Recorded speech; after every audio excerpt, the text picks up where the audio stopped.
Dear students, so in the last session we will discuss about the new lesson, that is matter in our surroundings. So in that lesson, first we will recap that what we discussed in the earlier days. That is, first one is matter classification based on physical properties. The physical properties, actually the properties can be classified into how many types, children? It can be classified as two types. What are that? Yes, physical properties and chemical properties. So physical properties indicates that its color, size, shape, temperature, density, etc.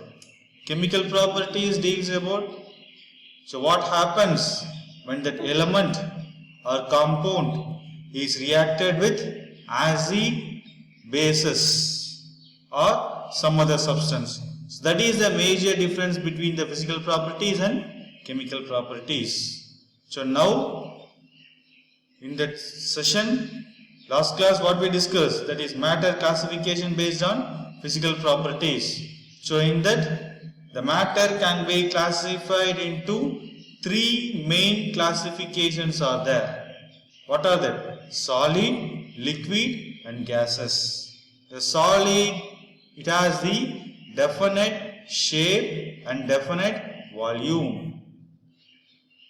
The liquid, it will not having the definite shape, but it will have the definite volume. But gases, it will not having definite shape and definite volume. So these are the three main classifications are there. And next what we discuss? We discuss about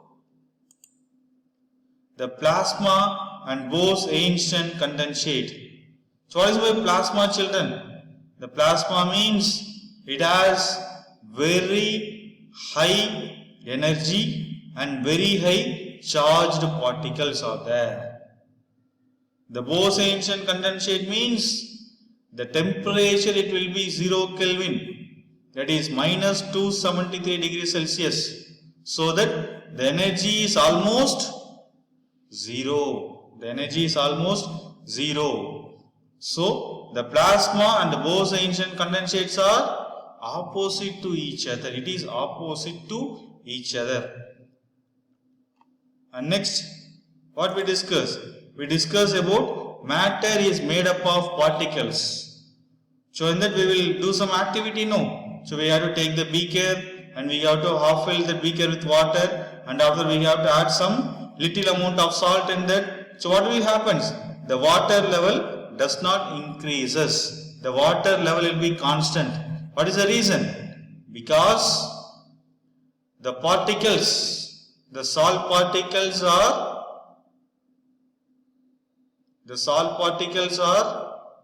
what? The salt particles is occupied. Yes, the salt particles is occupied in the vacant spaces. The salt particles are occupied in the vacant spaces between the water molecules, so that the water level is constant. If we add more amount of salt in that same beaker, means what will happen? The salt particles, the particles cannot able to occupy that vacant spaces, so that the water level, it will be increases. And now in this session we will discuss about the size of particles. In this session we will discuss about the size of particles. So that we will do one activity, that is activity 1.2.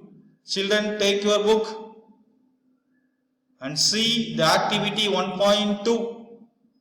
So in that we have to take 2 to 3 crystals of potassium permanganate and dissolve them in 100 ml of water. So we have to take potassium permanganate. So this is the potassium permanganate crystals. So this is the potassium permanganate crystals are there.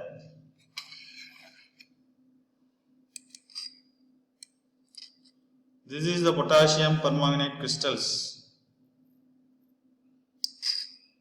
Potassium permanganate crystals. So we have to take 2 to 3 crystals of potassium permanganate and we have to dissolve them in 100 ml of water. So we have to take 2 to 3 crystals of potassium permanganate and we have to dissolve them with 100 ml of water.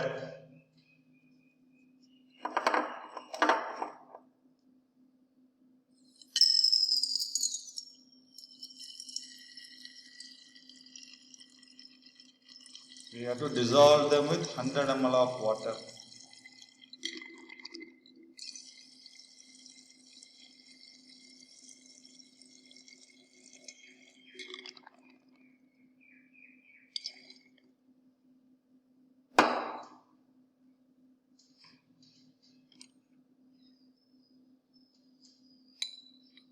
We have to stir with the help of glass rod.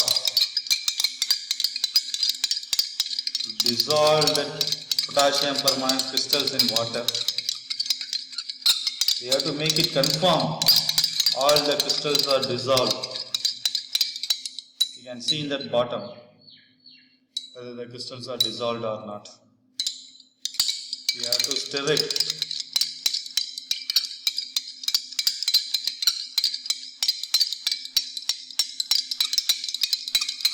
You can see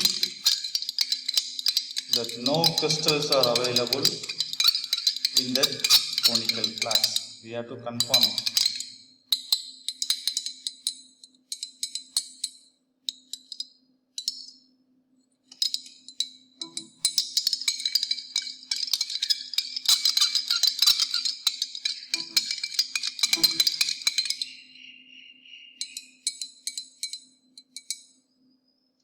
Next,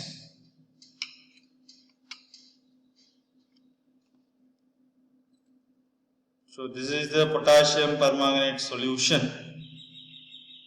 We will take about 2 to 3 crystals of potassium permanganate and dissolve them in 100 ml of water. So this is the solution.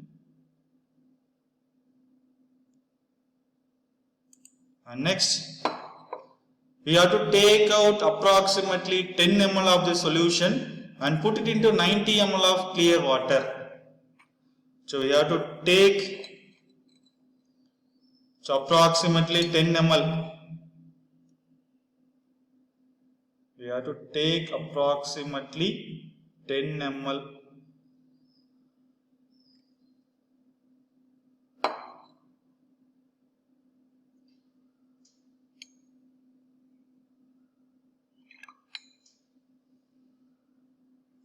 To take 10 ml of this solution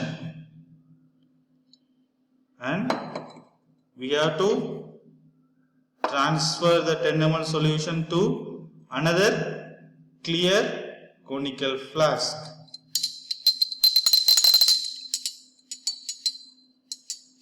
So in that we have to add water.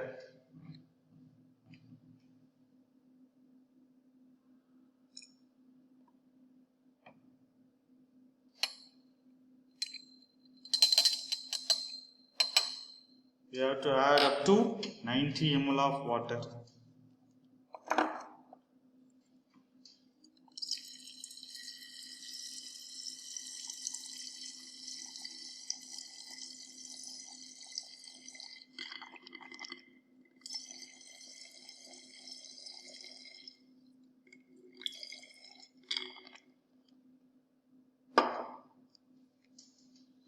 And now we have to stir it to confirm the particles are evenly distributed. We have to stir it. And next,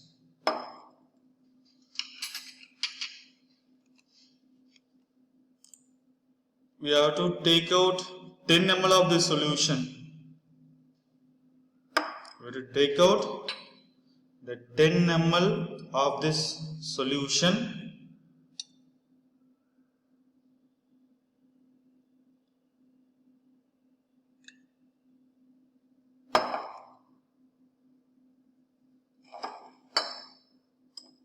And we have to put it in another clear conical flask.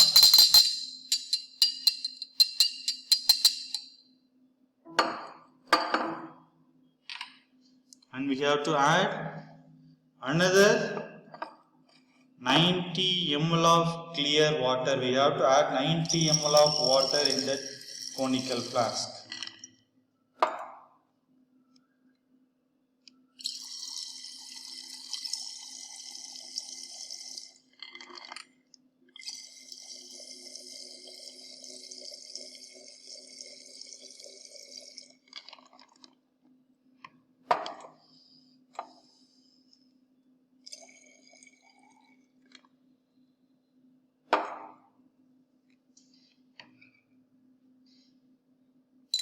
We have to stir it for even distribution.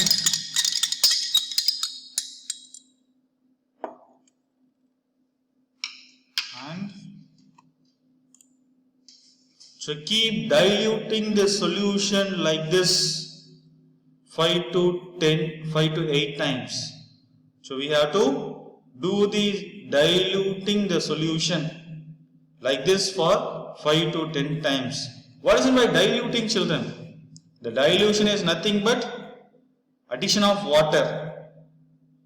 The diluting is nothing but addition of water. We have to add water in that solution. In the same method, we have to take 10 ml of that previous solution and we have to transfer them into new conical flask. So with that we have to add 90 ml of clear water. So with that we have to take another 10 ml, we have to transfer them into new conical flask. So from that we have to take 90 ml of water. So we have to repeat it for 5 to 8 times. We have to diluting the solution. We can do it now. So we can take 10 ml of the solution.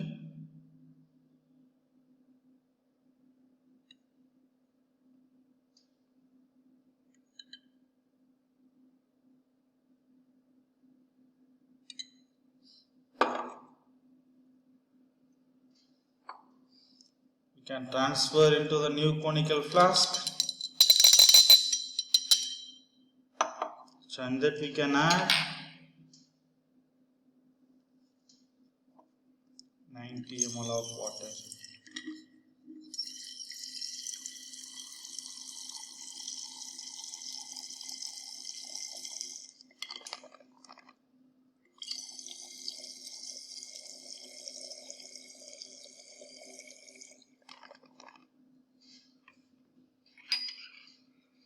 We can stir it with the help of glass jar for even distribution, for constant distribution.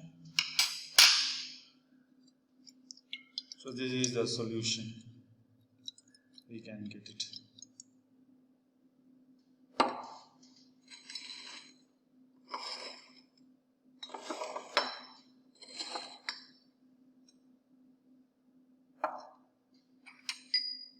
And this is the last solution what we prepared. So from that we have to take 10 ml.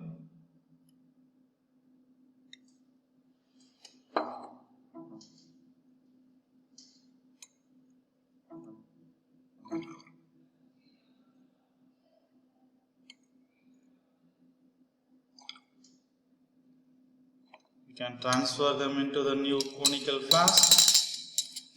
And we have to add